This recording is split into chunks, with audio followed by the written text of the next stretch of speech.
I want to just talk very briefly about postpartum anxiety and depression in men. And it's such a big deal, and it's not taken as seriously um, as it is for women in general. I'm sure there are a ton of people out there that do take it seriously, and power to you people. Thank you so much. Um, and I think we certainly could give it a whole lot more attention. And so, postpartum, after the birth of a child, even if you're not carrying the child, and there's adoptive parents experience postpartum depression and anxiety when they receive their baby. And it, it is an absolute fact that you don't have to carry and labor and birth the baby in order to experience the struggles of being a new parent or a brand new parent all over again. So, if you think about it, paternity leave is becoming more common, which is awesome. I'm so glad. And with a new baby comes a ton of more responsibility financially, more physical responsibility, getting up at night and rocking and back and forth. Gosh, I remember, oh, oh, when I came home with our second, I, I think I slept more than my husband did, because he rocked that baby all night, like to the all night long, in between feedings, which was also all night long. But so men are getting up to care for their babies in the middle of the night. Sometimes they'll change the baby and then hand the baby to mom if mom is nursing. Sometimes the baby's not nursing, and dad will feed the baby with a bottle. And sometimes dads are even staying up in the middle of the night while mom nurses to have a conversation with her and keep her company, and so that neither one of them feel like uh, they're not equally invested in this. And so, on top of that, they have this, you know, an exponentially bigger financial responsibility that is a huge concern, to be met sometimes, often. And they're also worried that what if something happens to my family? What if my baby gets hurt? What if something happens in the car while the baby's in the back seat? What if the mother of my child is hurt? What if my wife or my partner, my family? What if I have to be a single parent, to a newborn, and ever? All this stuff goes through the minds of men while they are sleep deprived.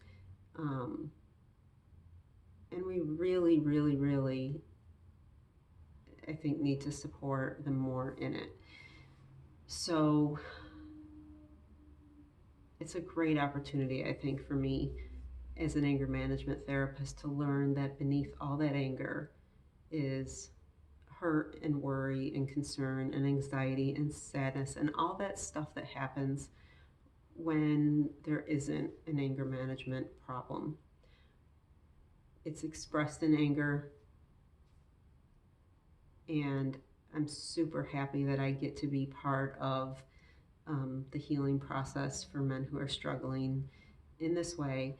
And I'm also really feeling very fortunate that I get to be part of the voice for um, being thoughtful about the needs of men as much as being thoughtful about the needs for women. I think sometimes, when I say stuff like this, people that are, on a different end of the spectrum here, I don't want this to become political, but I think that sometimes when I say these things, people think that I'm taking away rights from women, at least emotionally. I don't have the power to take away your rights as a woman to feel anything, and nor would I want to. I'm a woman, um, and I'm a person, so I don't want to do that. But I think it would be really helpful for men and women alike to be less anxious about supporting men in this way, in the way of postpartum depression and anxiety, by knowing that it does not take away from the woman's right to be supported as well. But the problem right now that I see a lot is that men are experiencing these struggles, and because they're a man, they're told, really? You think you got it bad? I had to deliver the kid. I have hormones racing and spilling out all over the place. And believe me, as a woman who has had children, no, you don't get to take that away from any women either. But by supporting men in their struggles in this way, it absolutely does not take away from a woman's right to need and receive support as well. So let's continue to work to do our best to support everybody in the family as much as we possibly can, even if we have this preset mind, set that this is only a female issue. It absolutely is not. It affects men. I would be willing to bet as much as it does women, minus the hormones. And even that, stress does release some hormones. So there are going to be some hormone changes in men when they're feeling stressed and overworked and anxious and sleep deprived and all that. So this actually can be more of a chemical thing than some people might, including myself, might even realize. Take really good care of yourself, take really good care of each other, and be well. Take care.